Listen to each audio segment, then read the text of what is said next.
Assalamualaikum warahmatullahi wabarakatuh.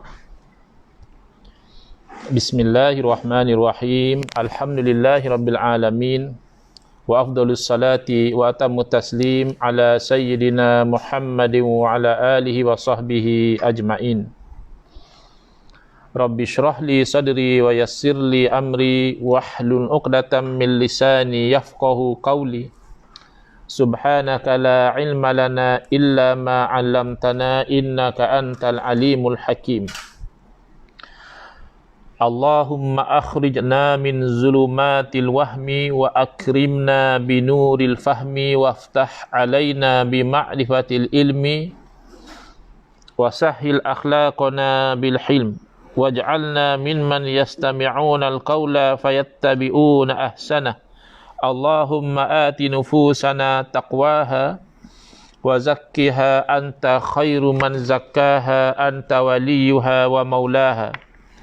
Allahumma arinal haqqa haqqan warzuqna ittiba'ah wa arinal batila batilan warzuqna ijtinabah.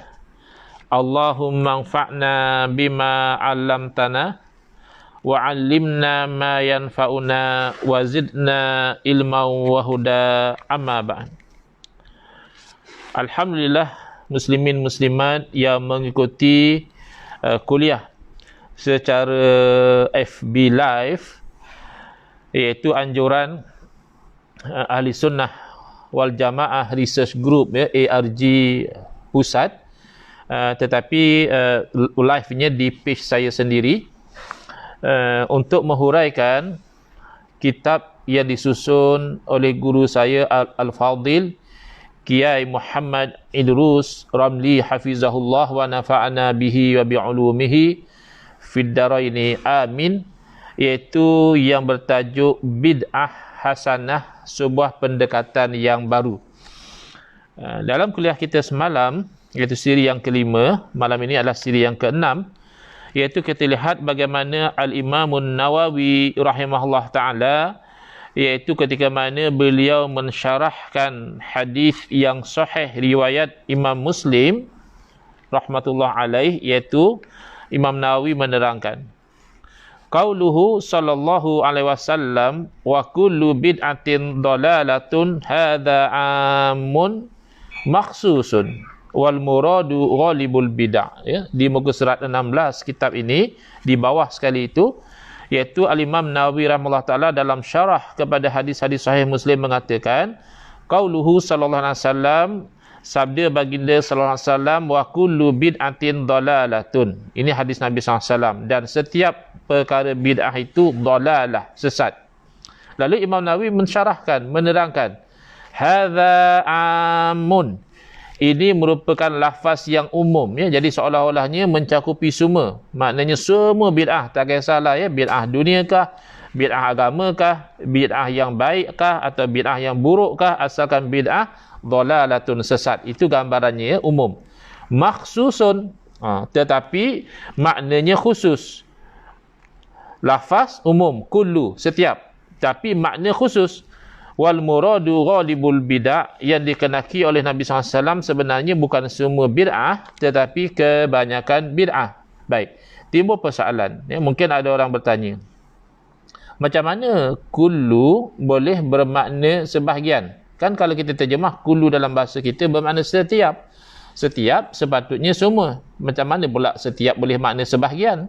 Baik, sebelum kita pergi kepada menerangkan daripada sudut bahasa Arab, daripada sudut contoh daripada Al-Quran dan Al-Hadis yang menjelaskan bahawa memang kalimah kullu ini kerap kali sebenarnya bermakna sebahagian. Jarang-jarang kullu itu memang bermakna kesemua, keseluruhan. Baik, kita cuma nak membuka kefahaman kita itu dengan bahasa Melayu dahulu.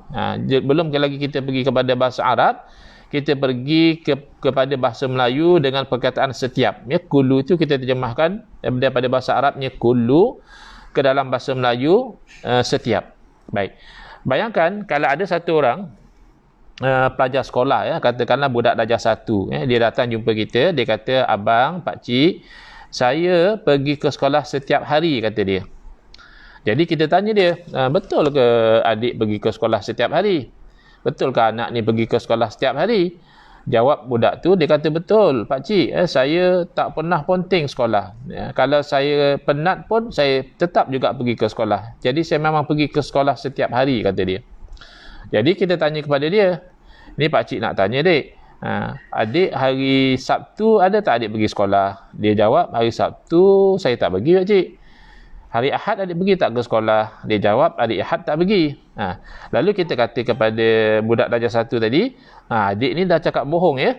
Tadi adik cakap adik pergi ke sekolah setiap hari. Hari Sabtu adik tak pergi, hari Ahad adik tak pergi, setiap hari apa? Baik, secara jujur kalau kita faham, yang adik itukah yang berbohong atau kita yang tak faham bahasa? Nampaknya seperti kita yang tak faham bahasa. Kerana apa yang disebut oleh adik itu tak salah. Dalam 1 minggu ada 7 hari, 5 hari yang bersekolah dia pergi tak pernah ponting, 2 hari yang cuti memang dia tak pergilah. Nak pergi buat apa? Sekolah pun tak buka. Hari Sabtu sekolah tak buka, hari Ahad sekolah tak buka. Walaupun dalam keadaan dia meninggal atau dia mengatakan saya pergi ke sekolah setiap hari. Itu baru dalam bahasa Melayu. Demikianlah dalam bahasa Al-Quran. Kullu ini menunjukkan kepada keumuman, ya, am. Maka oleh kerana kebanyakan am itu selalunya dia bermaksud sebahagian, bermaksud khusus, sehingga kan para ulama mengatakan ma min amin illa waqad khussisa. Tidak ada satu lafaz yang umum melainkan pasti dia akan ditakhsis. Baik. Saya bagi contoh daripada ayat suci Al-Quran, ya. Insya-Allah kita akan bagi contoh 2 daripada ayat suci Al-Quran dan 2 daripada hadis Nabi SAW sebagai contoh sahaja. Sebenarnya banyak. Kalau kita nak mencari kullu yang bermakna sebahagian, tu banyak. Kerana kullu ini dia boleh kita bahagikan kepada 2. Satu namanya kullu jami'. Kullu jami' ini bermakna semua. Semualah, bukan sebahagian, bukan kebanyakan. Memang bermakna semua. Ada di sana kullu majmu'. Kullu majmu' ini bermakna sebahagian. Jadi saya ambil firman Allah Ta'ala. Allah berfirman, tudammiru kulla syai'in bi amri rabbiha fa asbahu la yura illa masakinuhum ila akhiril ayah. Tudammiru kulla syai'in. Taufan ataupun banjir itu membinasakan. Tudammir maknanya membinasakan. Apakah yang dibinasakan? Kulla syai'in, setiap sesuatu. Jadi kalau kita ambil zahir daripada umumnya perkataan kullu dalam ayat tersebut, bermakna bila berlaku taufan ataupun banjir tersebut, maka tidak ada yang tidak binasa. Semua mesti binasa. Kerana Al-Quran kata kulla syai'in, setiap sesuatu. Tapi kalau kita sambung saja ayat itu, kita akan dapati tidak. Allah berfirman, fa asbahu la yura illa masakinuhum. Maka jadilah kaum tersebut tidak kelihatan lagi kecuali tempat tinggal mereka. Jadi kalau begitu, tempat tinggal mereka masih intact, masih tidak binasa. Bahkan gunung ganang juga tidak binasa. Apatah lagi langit dan bumi, walaupun syai'un, sesuatu, tapi langit dan bumi tidak binasa dengan taufan itu. Jadi jelas dalam ayat Al-Quran tersebut, kulla syai'in tidak bermakna semua, tetapi kulla syai'in bermakna sebahagian. Baik. Sekarang ini kita lihat ayat yang lain dalam suratul Kahfi. Seumpama hari ini hari Jumaat, pada malam Jumaat ataupun siang Jumaat itu elok kita mengamalkan dan membaca suratul Kahfi. Banyak pengajaran yang kita boleh dapati daripada suratul Kahfi itu. Selain mendapat fadilat, Allah jadikan cahaya. Kan hari kita baca hari Jumaat, daripada Jumaat itu sehingga Jumaat yang satu lagi. Ada kelebihan membaca suratul Kahfi pada malam ataupun siang hari Jumaat. Baik, antara pengajaran yang kita boleh dapati dalam suratul Kahfi ini berkaitan dengan rihlah ilmiah, perjalanan menuntut ilmu. Nabi Musa alaihissalam menuntut ilmu daripada Nabi Khidir alaihissalam. Bayangkan seorang Rasul Ulul Azmi, ya Allah Ta'ala belahkan lautan untuk Nabi Musa lalu dengan pengikutnya, mukjizat yang hebat. Tetapi apabila tahu ada orang yang ada ilmu yang tidak ada pada dia, orang yang alim sesuatu yang beliau tidak alim, Nabi Musa AS sanggup bermusafir, sanggup berpenak lelah untuk mencari guru. Jadi bayangkan di zaman kita ni kadang-kadang guru dah datang ke masjid kita, ke surau kita ni zaman sebelum lockdown lah sebelum kita ni perintah kawalan pergerakan kan, surau masjid aktif dengan kuliah-kuliah. Ada setengah orang malaslah kata dia, penatlah kata dia, Ataupun kalau jauh sedikit, nak kena start kereta lah pula pergi. Tapi Nabi Musa AS kerana ilmu, Nabi Musa sanggup bermusafir sehingga berpenat lelah. Kemudian Nabi Musa AS beradab dengan orang yang dia nak menuntut ilmu. Nah, bila Nabi Musa beritahu pada Nabi Khidir AS untuk meminta Nabi Khidir mengajarkan ilmu kepada beliau, Nabi Khidir kata, kamu tidak akan sabar kalau kamu nak mengaji dengan saya, nak ambil ilmu dengan saya, kamu tidak sabar. Kerana kamu macam mana boleh sabar benda yang kamu tak tahu. Nabi Musa AS tawaduk atas posisi beliau ingin menuntut ilmu. Beliau mengatakan, satajiduni insya'allahu sabiran wala a'si laka amra. Tuan akan dapati saya adalah orang yang sabar dan saya tidak akan mengingkari apa yang Tuan arahkan. Cuma Nabi Khidir AS bagi syaratlah, okeylah kalau begitu, kalau kamu memang nak mengaji dengan saya, nak menuntut ilmu dengan saya, boleh. Tapi syaratnya, jangan tanya tentang apa sahaja yang berlaku sehinggalah nanti sampai masanya saya yang akan ceritakan. Jadi Nabi Musa AS sanggup dengan syarat tersebut. Tapi sebagai seorang Rasul, tentulah Nabi Musa AS tidak tahan melihat sesuatu perbuatan yang pada neraca syarak tak betul. Contohnya, awal-awal lagi ketika mereka berdua naik satu sampan ataupun perahu, Nabi Khidir AS menebuk sampan tersebut. Kan ini daripada neraca syarak salah. Kerana merosakkan harta benda orang, satu. Yang kedua, kita tahulah bila sampan atau perahu ni ditebuk, itu membahayakan keselamatan, kerana boleh jadi sampan itu akan tenggelam dimasuki oleh air. Jadi Nabi Musa tanya ataupun Nabi Musa komplain kenapa buat macam itu. Kali kedua dan kali ketiga seterusnya, masih Nabi Musa AS bertanya terlebih dahulu sebelum diterangkan oleh Nabi Khidir AS. Makanya setakat itu sahajalah perjalanan menuntut ilmu Nabi Musa AS dengan Nabi Khidir AS. Tetapi Nabi Khidir terangkan di akhir pertemuan mereka itu, Nabi Khidir terangkan misalnya dalam kisah tadi, ammas safinatu, tentang sampan tadi, adapun sampan itu fakanat limasakin, adalah sampan itu milik beberapa orang miskin. Dalam setengah kitab tafsir mengatakan 10 orang miskin, mereka berkongsi satu sampan. Ya'maluna fil bahri, mereka ini bekerja di laut, maknanya mereka gunakan sampan tersebut sebagai alat untuk mereka mencari pendapatan, sumber rezeki. Fa'aradtu an 'aibaha, tadi itu saya nak merosakkan sampan itu, bukan saja-saja. Wa kana wara'ahum malik, sebabnya ada di sana seorang raja ni raja yang zalim, ya'khudhu kulla safinatin ghasba, raja ini mengambil setiap sampan sebagai rampasan. Cuba tengok, ayat Al-Quran menggunakan kalimah kul yang kita terjemahkan sebagai setiap. Kulla safinatin, setiap sampan. Jadi kalau ikut zahir daripada kalimah kulla safinah, tidak ada sampan yang tidak dirampas oleh raja yang zalim ini. Semua sampan akan dirampas. Kenapa? Kerana Al-Quran kata kulla safinah, setiap sampan. Cuba perhatikan.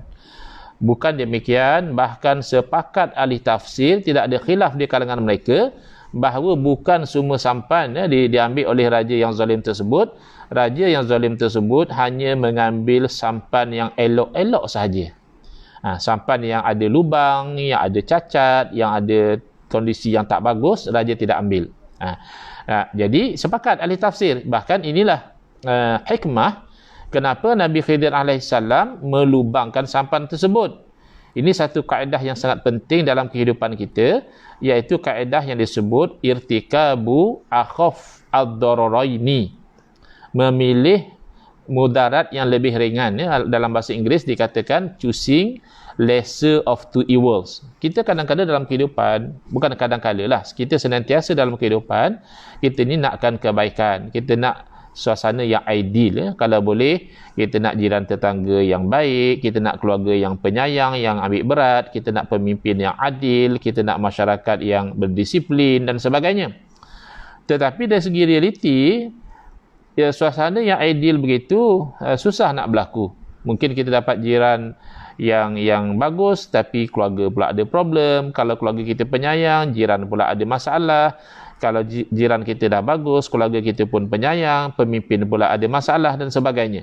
Jadi dalam dunia realiti, kadang-kadang kita bukan memilih mana yang terbaik. Kadang-kadang orang masih tak perasan, dia berangan-angan, aku nak pilih yang terbaik. Kadang-kadang tidak demikian. Kadang-kadang kita terpaksa memilih satu pilihan yang tak bagus, satu pilihan yang tak baik. Tetapi kenapa? Kalau orang tanya, kenapa kau pilih pilihan yang teruk macam tu? Jawapannya adalah kerana pilihan yang satu lagi teruk lagi. Jadi saya sekarang ni tersepit. Pilih yang ni pun teruk, pilih yang satu lagi pun teruk. Jadi saya pilihlah antara dua ni, mana pilihan yang kurang teruk. Jadi antara sampan dirampas oleh raja yang zalim tersebut, langsung tak ada sampan, dengan sampan hanya berlubang, masih boleh diperbaiki di masa-masa yang akan datang, maka tentulah lebih ringan mudarat sampan itu ditebuk. Maka itulah hikmah kenapa Nabi Khidir AS menebukkan lubang pada sampan itu untuk mengelakkan daripada sampan itu dirampas oleh raja yang zalim, dan itu merupakan mudarat yang lebih besar berbanding dengan sampan itu ditebuk. Yang penting, dia ada kaitan dengan tajuk kita adalah apabila Allah Ta'ala menyebut amma safinatu fakanat limasakina ya'maluna fi bahri fa'aratu an aibaha wa kana wara'ahum malikun ya'khudhu kulla safinatin. Setiap sampan tidak bermakna semua, tapi hanya bermakna sebahagian. Jadi mengatakan kullu bermakna sebahagian ini bukan satu perkara yang pelik. Cuma orang-orang yang barangkali kurang mendalami ilmu, tetapi begitu bersemangat, terpengaruh dengan kepetahan, ketokohan, karisma sesetengah tokoh, mereka menjadi terlampau excited, mereka menjadi terlampau teruja. Apa kata dia? Hadis dah kata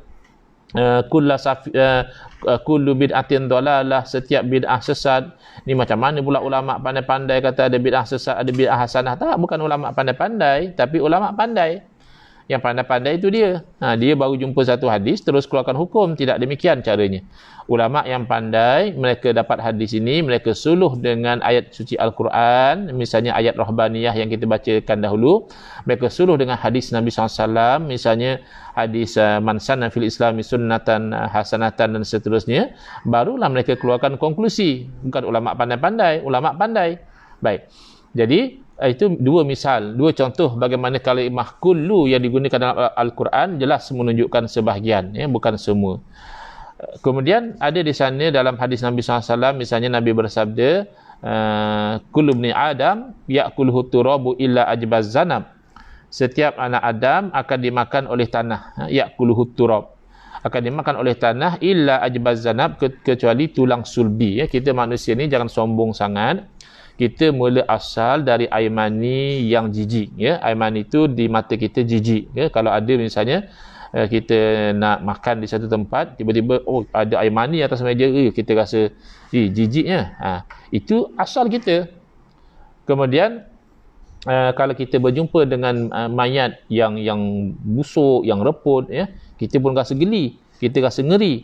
Padahal itu nanti adalah nasib perakhiran kita begitu. Kita bila meninggal, kita akan reput. Bahkan Nabi SAW memberitahu, kullu bani Adam, setiap anak Adam, setiap manusia, jangan sombonglah. Kita ini rakyat biasa kah? Kita ini menteri kah? Kita ini orang miskin kah? Orang kaya kah? Kita nanti bila mati akan reput. Illa ajbaz zanab. Kalau ada pun bahagian badan kita yang tidak reput, itu adalah tulang sulbi.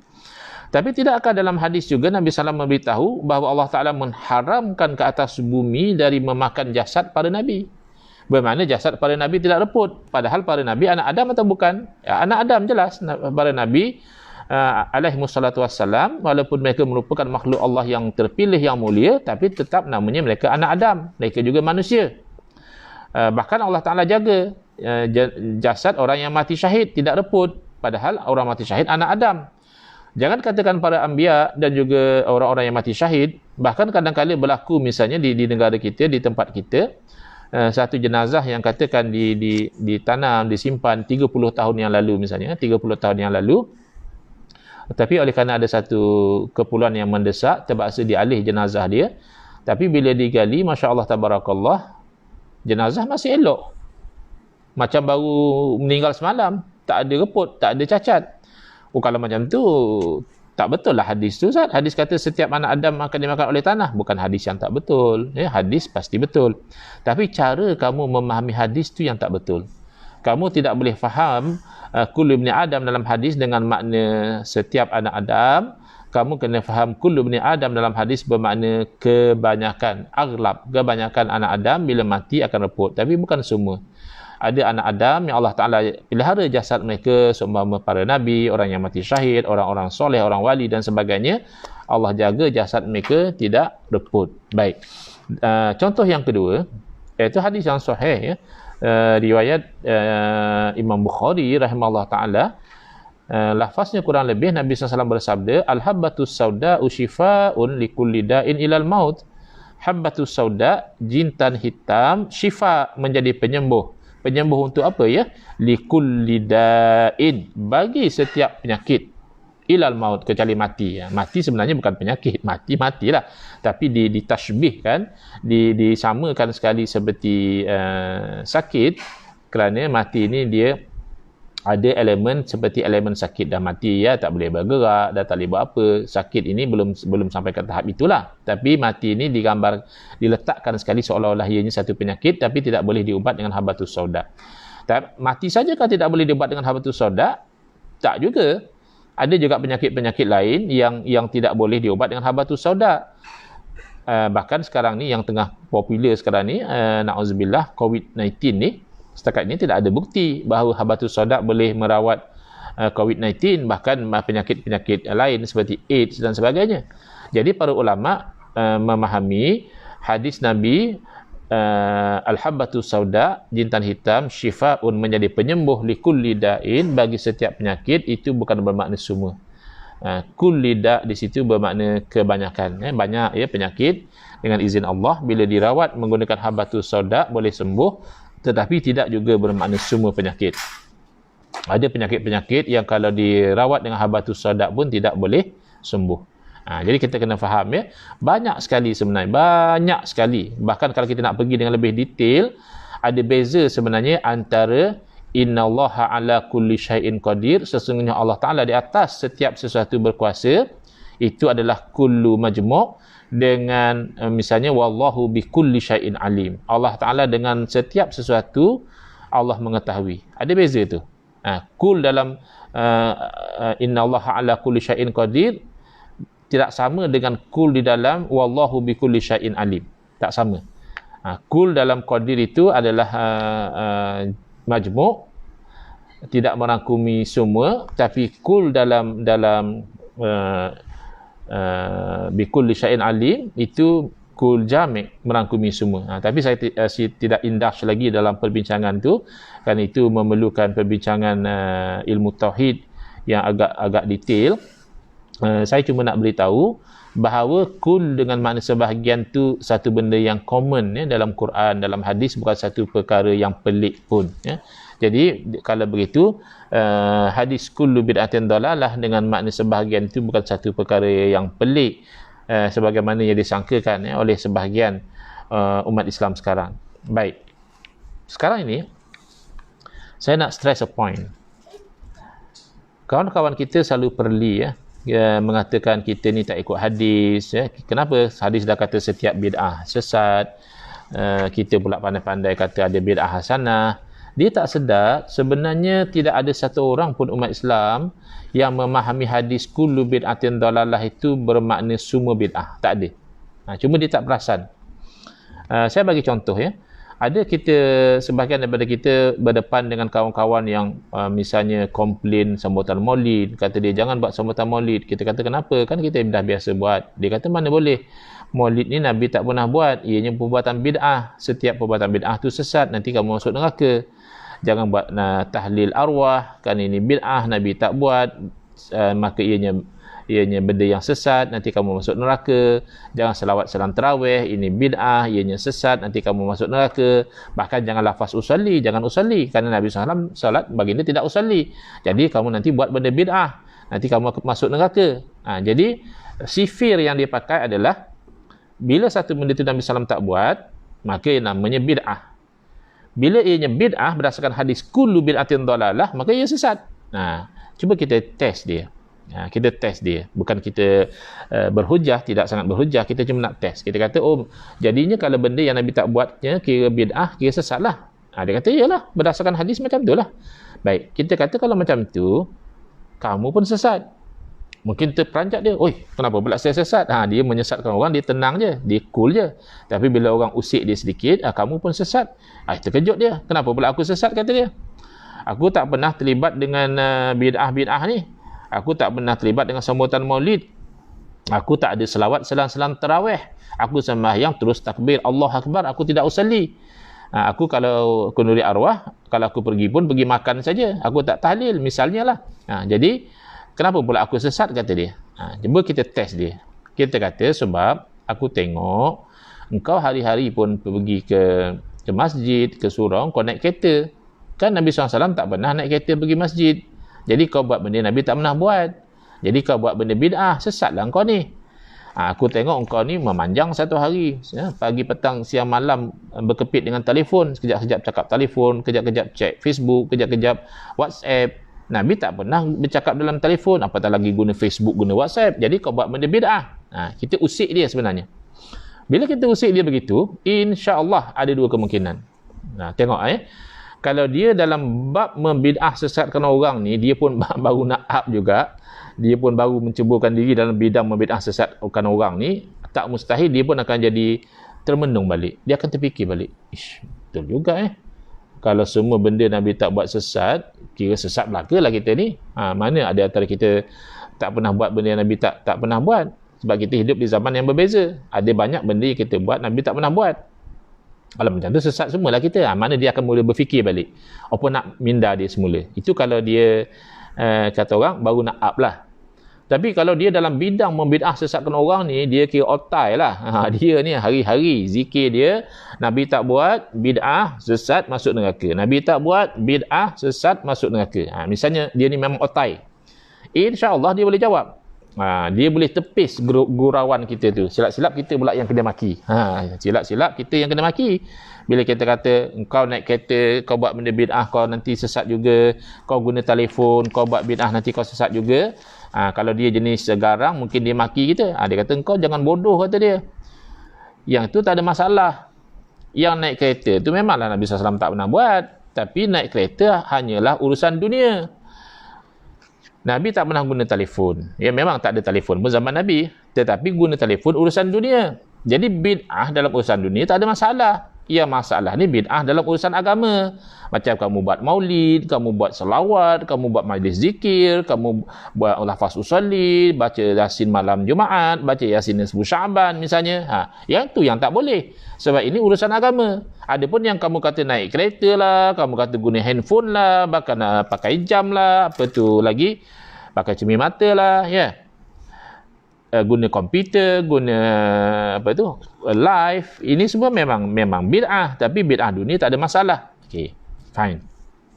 Bila dia menepis begitu, kita ketepikan dahulu, betul tak betul apa yang dia claim, iaitu bid'ah dunia tak ada masalah, yang masalah hanya bid'ah agama, kita ketepikan dahulu. Perasan tak bahawa dengan jawapan dia tu bermakna dia pun setuju hadis Nabi SAW, wa kullu bid'atin dalalah, dan setiap bid'ah itu sesat, tidak bermakna semua. Dia dah setuju dah. Cuma di sisi dia, bid'ah yang tak sesat itu adalah bid'ah dunia. Jadi kalau begitu, dia telah mentakhsiskan keumuman hadis. Asalnya hadis itu umum. Nabi SAW bersabda, wa kullu bid'atin dalalah, dan setiap bid'ah sesat. Jadi termasuklah bid'ah dunia, termasuklah bid'ah agama. Sebab Nabi kata setiap, itu asalnya umum. Tapi di sisi dia tidak. Di sisi dia, sebenarnya hadis itu khusus untuk bid'ah agama saja. Adapun bid'ah dalam urusan dunia terkeluar daripada maksud hadis. Jadi perasan tak? Ini kita nak cari penyelesaian. Penatlah kita bergaduh bab bid'ah ni tiap-tiap tahun, saban tahun. Seolah-olah kita ni ada takwim perbalahan tahunan. Kan ada takwim ini, takwim itu. Kita ada satu takwim di kalangan orang Islam ni, walaupun tak secara rasmi, takwim perbalahan tahunan. Masuk bulan Rabiul Awal, berbalah pasal Maulid. Masuk bulan Rejab, berbalah pasal puasa sunat Rejab. Puasa hari 27 Rejab, hari Isra' Mi'raj. Kemudian masuk bulan Sya'ban, berbalah pasal amalan-amalan di malam nisfu Sya'ban. Masuk bulan Ramadan, panjang dia punya senarai perbalahan dia. Bilangan rakaat tarawih berapa? Imsak tu ada tak dalilnya? Baca doa buka puasa yang sebenarnya sunnahnya macam mana? Berbalah panjang. Masuk bulan Syawal, berbalah pasal ziarah kubur. Bid'ah tak bid'ah ziarah kubur hari raya. Jadi masuk tahun depan, repeat lagi. Ulang lagi perbalahan yang sama. Jadi kalau orang yang cerdik, yang dia tak mahu membazirkan masa dia, kalaulah misalnya tahun ni dia dah jumpa hujah-hujah yang bagus yang berkaitan dengan isu maulid misalnya, hujah yang bagus tentang berkaitan tentang amalan di bulan Rejab, di bulan Sya'ban misalnya, kopi siap-siap. Kopi siap-siap. Tahun depan, sebelum sempat bergaduh dah paste. Ini dalil puasa bulan Rejab. Ini dalil amalan doa pada malam nisfu Sya'ban. Dah cukup, tak payah gaduh. Jadi copy paste je. Baik. Sebenarnya tak perlu pun nak bergaduh kalau kita itu nak mencari kebenaran secara ilmiah. Kan kita dah jumpa titik temu tadi. Apa titik temu dia? Bahawa kita sama-sama sepakat hadis wa kullu bid'atin dalalah, dan setiap bid'ah itu sesat, tidak bermakna semua, hanya bermakna sebahagian. Setakat itu sepakat, memang sepakat. Cuma kita berbeza pada kayu ukur. Bila ada bid'ah yang sesat, ada bid'ah yang tak sesat, tentulah ada kayu ukur dia. Takkanlah sama yang sesat dengan tak sesat sama. Tentu ada beza dia. Jadi rupanya perbezaan yang jadi perbalahan tahunan itu hanya berpunca pada kayu ukur. Kita sepakat tidak semua bid'ah sesat. Kita ni berpegang dengan panduan daripada para ulama seawal ulama salaf, umpama Imam Syafi'i rahimahullah ta'ala, iaitu yang dikatakan bid'ah yang tak sesat, yang diterangkan oleh Imam Syafi'i, fama wafaqas sunnata fahuwa mahmud. Mana perkara bid'ah yang selari dengan sunnah, yakni selari dengan ajaran Nabi SAW, maka bid'ah macam itu terpuji, makna baik, tak sesat. Wa ma khalafas sunnata fahuwa mazmumun. Dan mana perkara bid'ah yang bercanggah dengan sunnah, tak kena dengan ajaran Nabi SAW, maka bid'ah macam itu terkeji, yakni bid'ah yang buruk, bid'ah yang sesat. Baik. Jadi itu kayu ukur yang kita pakai. Tapi kawan-kawan kita menolak, kata dia tak betul Ustaz. Tak betul. Yang betul kata dia adalah bid'ah kalau dalam urusan dunia macam tadi kan, guna handphone, naik kereta, aircon, letak kapet dalam masjid, itu semua urusan dunia. Urusan dunia tak apa kata dia. Yang tak boleh adalah urusan agama. Macam kita buat sambutan maulid, kata dia itu urusan agama. Kalau kita baca Yasin malam nisfu Sya'ban, itu urusan agama. Kita doa akhir tahun, awal tahun, itu urusan agama. Kita selawat salam tarawih, itu urusan agama. Oleh kerana urusan agama, kalau tak ada dalil yang khusus yang menuntut kita baca Yasin malam nisfu Sya'ban, yang menuntut kita itu selawat salam tarawih, maka tak boleh kata dia. Kerana itu bid'ah dalam urusan agama. Jadi kalau begitu benda macam ni boleh selesai. Oleh kerana beza hanya kayu ukur. Kita dah temui satu common stand. Kita dah temui satu titik pertemuan, iaitu setuju hadis kullu bid'atin dalalah tidak bermakna semua. Cuma nak membezakan apa? Adakah bid'ah yang selagi dengan syarak boleh, bid'ah yang bercanggah tak boleh, ataupun bid'ah dunia boleh, bid'ah agama haram. Baik, kan ini boleh selesai. Ini benda boleh selesai. Pertama, dakwaan dia mengatakan bid'ah dunia tak ada masalah. Yang masalah cuma kalau bid'ah dalam urusan agama, ini bercanggah dengan tabiat syariat itu sendiri. Tabiat syariatul islamiyah, tabiat kepada syariat Islam adalah ia mentadbir kedua-duanya. Syariat Islam bukan saja mentadbir urusan agama, syariat Islam juga mentadbir urusan dunia. Cuba tengok. Dalam rubuk fiqah, kalau kita bahagikan ilmu fiqah kepada 4. Yang pertama, rubuk ibadat, yang cerita tentang taharah, solat, okeylah, yang itu kita kata agama. Yang kedua adalah munakahat, nikah kahwin, cerai berai, urusan dunia. Urusan dunia. Tapi kenapa Islam atur? Kenapa ada di sana yang sah, ada yang batal, ada yang haram, ada yang halal? Sepatutnya kalau urusan dunia tak payah atur lah. Kan urusan dunia bebas. Kemudian yang ketiga adalah muamalat. Muamalat jelaslah dunia, jual beli, sewa menyewa, profit sharing, loss sharing, itu urusan dunia. Tapi kenapa masih ada yang sah dan batal? Kenapa ada yang haram dan halal? Padahal urusan dunia. Dan jenayat juga urusan dunia. Siapa yang buat salah nak buktikan macam mana, berapa saksi, dah terbukti bersalah, apa hukuman dia, itu urusan dunia. Nak bagi masyarakat aman. 3/4 fiqh menceritakan tentang urusan dunia. Macam mana mereka senang hati mengatakan, oh kalau bid'ah dunia tak masalah? Belum tentu. Kita bagi contoh. Ada 2 bid'ah dalam urusan dunia. Satu namanya insurans dan satu lagi namanya takaful. Dua-dua ni bid'ah. Tak ada zaman Nabi SAW misalnya, sahabat Nabi nak naik unta, dia ambil insurans dulu. Nanti kalau dia jatuh unta, syarikat insurans bayar pampasan kepada dia berapa dinar, berapa dirham misalnya. Tak ada. Mana ada insurans zaman Nabi. Jadi insurans ni amalan bid'ah. Bukan insurans saja bid'ah. Takaful pun bid'ah. Pasti kita tak pernah dengar sahabat Nabi jadi ejen takaful misalnya. Tak ada. Ada sahabat Nabi buka syarikat takaful, mana ada. Jadi kedua-duanya, baik insurans maupun takaful, dua-duanya bid'ah. Tak silap saya kalau insurans ni, kalau ikut sejarah dia, dalam 300 atau 400 tahun kebelakangan ini saja, barulah manusia bertransaksi dengan transaksi insurans. Kalau takaful lagi lewat. Takaful ni kan setelah mereka lihat insurans ada masalah dari segi syarak, lalu mereka come up dengan takaful. Jadi takaful lagi bid'ah, lagi baru. Jadi kedua-duanya adalah bid'ah. Kalau kita tanya kepada orang dalam bidang insurans, ataupun kita tanya orang dalam bidang banking misalnya, actually insurans dengan takaful ni apa function dia? Jadi mereka akan terangkan insurans dan takaful ni adalah risk management, kata dia. Ia adalah pengurusan risiko. Kita dalam hidup, kita tidak boleh lari dari risiko. Senantiasa ada risiko. Kita keluar rumah ada risiko jatuh, ada risiko aksiden, kita sendiri ada risiko jatuh sakit, ada risiko barang-barang kita hilang dan sebagainya. Jadi kita nak buang risiko terus tak boleh. Yang kita boleh hanya kita uruskan risiko tu dengan cara ambil protection, ambil satu coverage, iaitu kalaulah misalnya kita aksiden, ada bayaran. Kalau kita sakit, ada bayaran. Kalau barang kita hilang, ada pampasan, ada ganti dan sebagainya. Jadi jelas kedua-duanya, insurans dan juga takaful, bid'ah dunia. Because dia hanya nak menguruskan risiko saja, bukan cerita ibadah atau apa, cerita dunia. Tapi yang peliknya, bila kawan kita katakan bid'ah dunia tak apa, halal boleh, tak ada masalah, yang haram hanya bid'ah agama, kenapa para ulama hampir semua, kalau ada yang berbeza pandangan pun mungkin 1 atau 2 orang, tapi yang lain hampir semua ulama dunia memfatwakan insurans konvensional haram? Kenapa? Sepatutnya halal, kerana insurans konvensional adalah bid'ah dunia. Tapi yang halal hanya takaful. Kerana ulama mengatakan dalam insurans konvensional ada perkara-perkara yang bercanggah dengan syarak.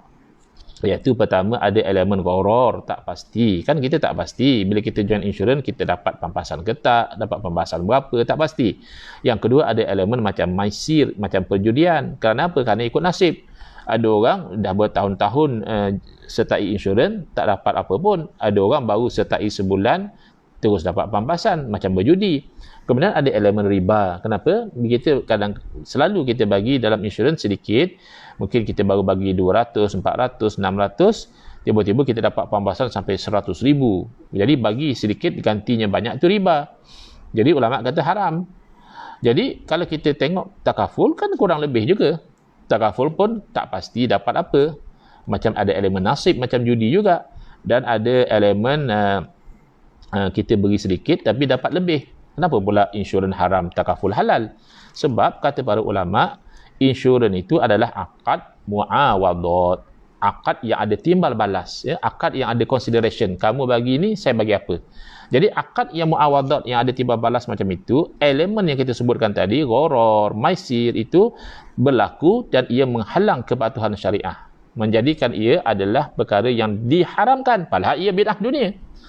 Sedangkan takaful, ia adalah akad tabarruk. Dia adalah kontrak sedekah. Jadi kalau sedekah tak ada masalah lah, kita tak pasti pun. Kita dah sedekah, nasiblah. Macam khairat kematian misalnya. Kita bersedekah kepada tabung khairat kematian, supaya kalau berlaku kematian ahli jemaah, maka sebahagian daripada duit tabung tu boleh digunakan untuk membantu ahli keluarga si mati. Kan kita pun tak pasti. Adakah kita, adakah siapa, tak pasti. Tapi oleh kerana akad itu tabarruk, akad sedekah, charitable contract, maka elemen tak pasti tidak menjejaskan. Maka tidak timbul elemen maisir atau perjudian. Kerana ia lebih pada tabung untuk membantu. Dan tidak ada masalah kita dapat lebih.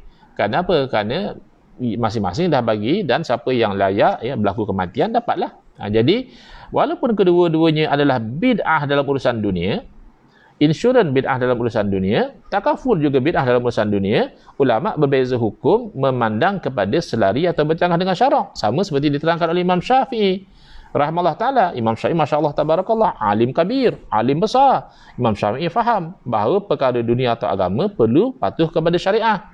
Jadi sekarang ni insurans tidak patuh syariah, takaful patuh syariah. Itu yang pertama. Yang kedua, bila ada kayu ukur, kayu ukur mereka adalah kalau bid'ah dunia tak apa Ustaz. Yang haram ni bid'ah agama. Kayu ukur dia mesti konsisten. Baru dia boleh jadi kayu ukur. Kalau tak konsisten tak boleh jadi kayu ukur. Contoh kita ada alat penimbang. Kita ada alat penimbang yang ada jarum tu, macam jam tu. Kita letak semungkus gula. Kita tengok dia jarum dia baca 1 kilo. Kita angkat, sajalah nak test, nak confirmkan lagi. Kita letak lagi sekali. Tiba-tiba jarum dia baca 3 kilo. Kita kata, tadi 1 kilo. Ini 3 kilo. Padahal bungkusan gula yang sama. Lalu kita angkat pelan-pelan. Kita letak balik. Masya Allah, tabarakallah. Jarum baca 5 kilo. Ini macam mana? Boleh pakai tak alat penimbang tu? Jelas tak boleh. Kerana dia sudah tidak konsisten. Kerana apa-apa yang nak dijadikan kayu ukur, dia mesti konsisten. Jadi antara kayu ukur Imam Syafi'i rahimahullah ta'ala dan para ulama yang mengikut beliau, yang membahagikan bid'ah kepada muwafaqatus sunnah, kena dengan ajaran Nabi, dengan mukhalafatus sunnah, bercanggah dengan ajaran Nabi, dan kawan-kawan kita yang kononnya ikut salafi, mereka mengatakan bid'ah ini adalah kalau dunia tak ada masalah, kalau dalam urusan agama sahaja yang haram, maka yang mana yang konsisten? Kerana kalau tak konsisten, tak boleh dijadikan kayu ukur. Baik. Tak tahu konsisten tak konsisten, kena test. Baik. Macam mana kita test? Ambillah satu contoh bid'ah dunia dan satu lagi contoh bid'ah agama. Bid'ah dunia yang senang kita nak ambil contoh, yang saya sedang buat sekarang, iaitu merakam. Merakam video macam saya buat sekarang ni, ataupun live ini tak ada jelas di zaman Nabi SAW. Dan kita boleh katakan jelas juga merakam video ini hanya urusan dunia.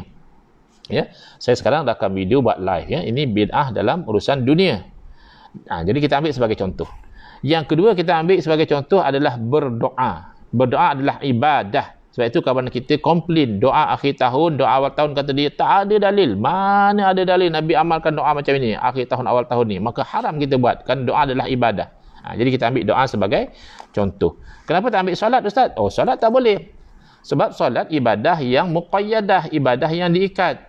Yang itu kita sepakat. Ada orang yang tak faham, kata dia, Ustaz, kalau boleh buat bid'ah dalam urusan ibadah, dalam urusan agama, why not kita sembahyang subuh 4 rakaat? Itu kan lucu. Saya dan kamu sepakat bahawa sembahyang subuh 4 rakaat itu bid'ah yang tak baik, bid'ah yang sesat. Kerana sembahyang ibadah jenis yang diikat, antaranya diikat dengan waktu. Maka tak boleh kita sengaja keluarkan sembahyang dari waktunya. Sembahyang dulu sebelum masuk waktu tak boleh. Sembahyang kemudian selepas masuk waktu juga tak boleh. Kecuali dengan pengecualian. Misalnya musafir, sembahyang jamak takdim, sembahyang jamak takhir, itu lain. Tapi dalam keadaan biasa tak boleh. Diikat dengan tempat tidak. Sembahyang di mana-mana kita boleh sembahyang. Diikat dengan bilangan rakaat. Jadi kalau subuh dah diikat dengan bilangan 2, melakukan subuh 1 rakaat itu sebenarnya bid'ah. Satu perbuatan baharu yang tak baik. Demikian kalau kita buat solat subuh 4 rakaat. Janganlah kita memandai-mandai. Kita kata 2 rakaat pun dah bagus. Tak, kan 4 rakaat tak bagus. Tak. Kerana sembahyang ini ibadah yang diikat. Melakukan lain daripada ikatan itu tak baik. Berbeza dengan doa. Doa memang dituntut. Bahkan Nabi SAW bersabda, doa mukhul ibadah. Doa otak pada ibadah. Dalam riwayat yang lain, doa wal ibadah. Doa, kata Nabi SAW, dia adalah ibadah. Jadi jelas doa ibadah. Tapi adakah ibadah yang jenis ditetapkan mesti nak dibuat pada waktu mana? Tak ditetapkan. Macam hari ini misalnya, Menteri Agama kita announce supaya kita sama-sama berdoa sembahyang hajat pada sujud terakhir. Berdoa dalam hati dalam bahasa Melayu pun tak apa. Berdoa dengan mulut, baca ayat Quran,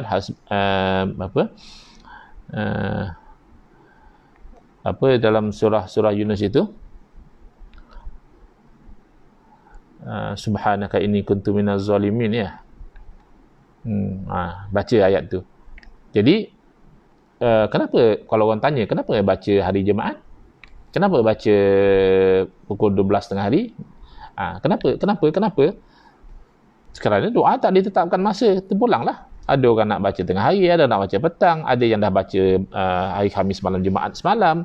Tak ditetapkan masanya bila, kemudian tak ditetapkan nak berdoa di mana, tak ditetapkan nak berdoa dengan lafaz yang bagaimana, tak ditetapkan nak berdoa seorang-seorang, ramai-ramai. Doa ni ibadah tapi tidak diikat dengan ikatan.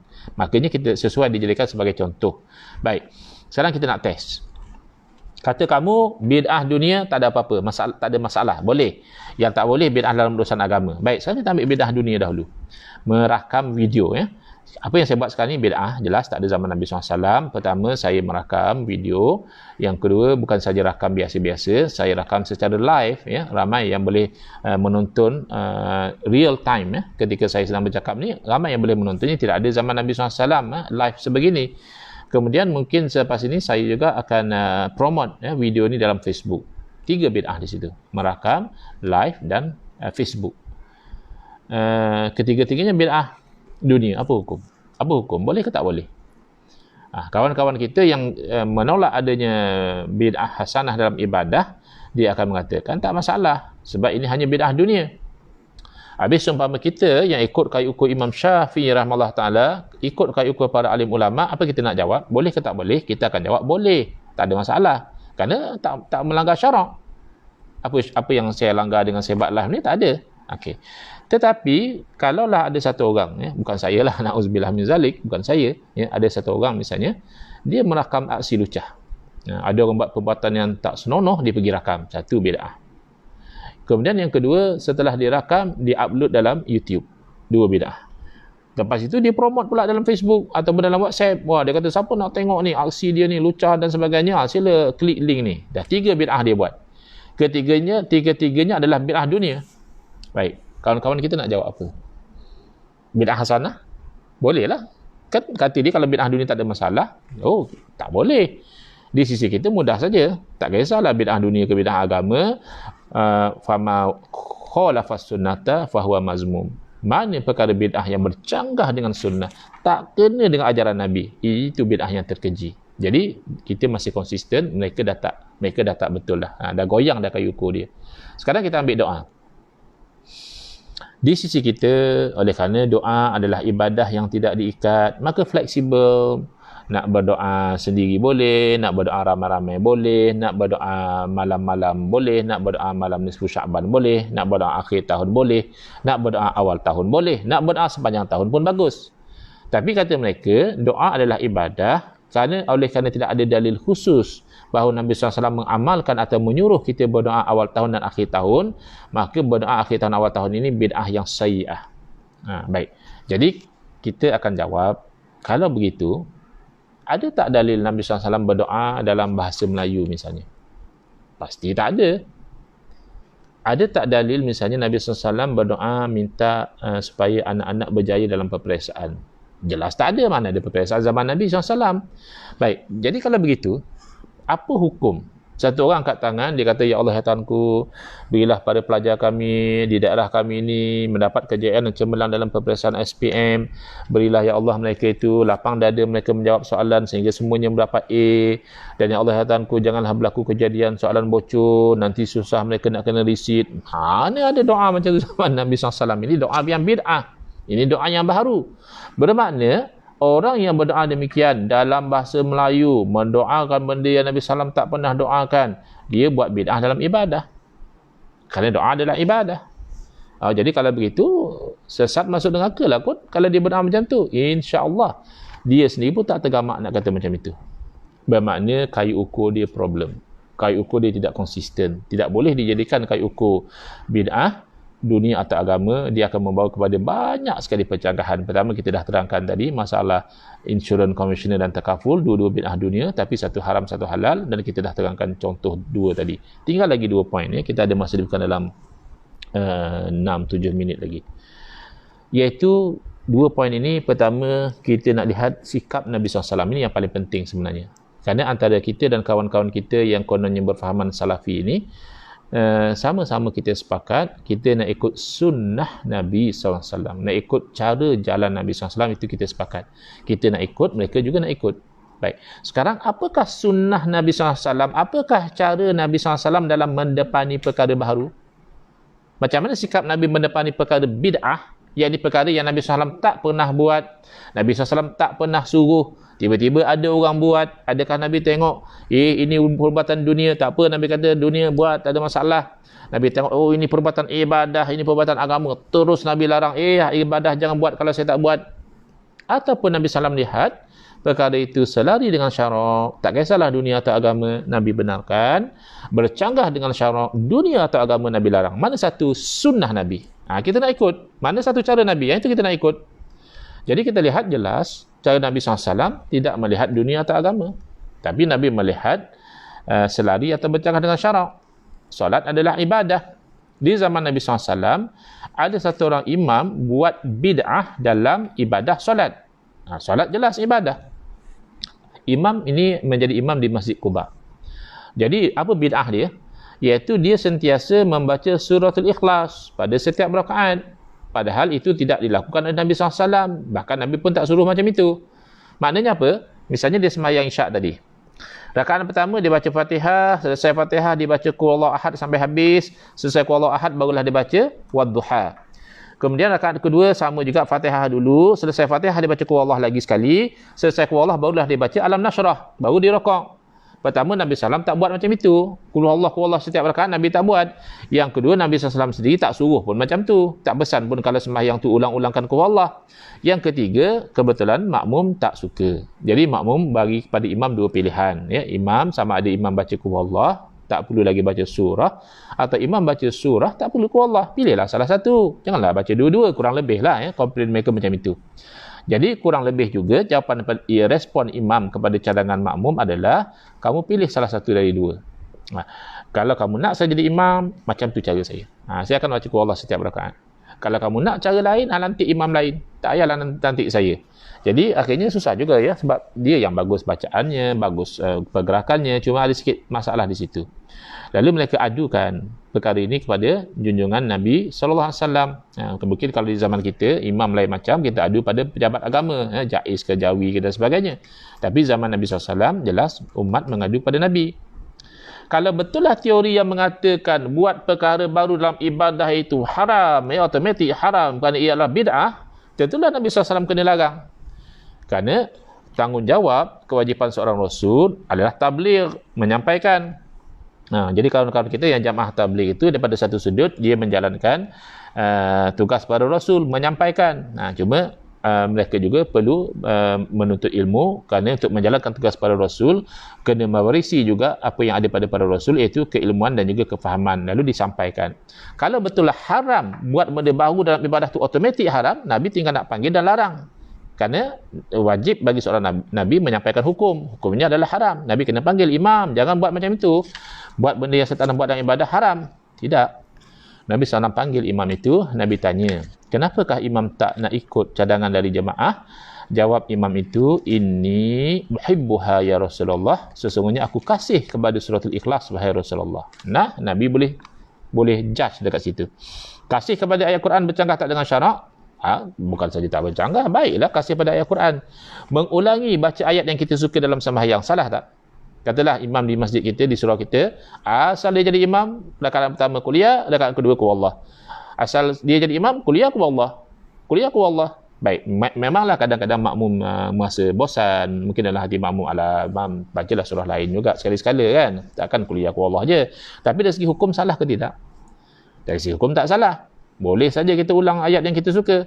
Jadi oleh kerana perbuatan daripada imam ini baik, kasih kepada ayat Quran itu baik, dan mengulangi membaca ayat yang dikasih itu tidak menyalahi syarak, Nabi SAW bukan saja tidak larang, tidak mengatakan ianya haram, bahkan Nabi SAW memuji dengan sabda baginda, hubbuka iyyaha adkhalakal jannah. Kasih kamu kepada surah tersebut itu memasukkan kamu ke dalam syurga. Dan yang terakhir iaitu perbuatan sahabat Nabi.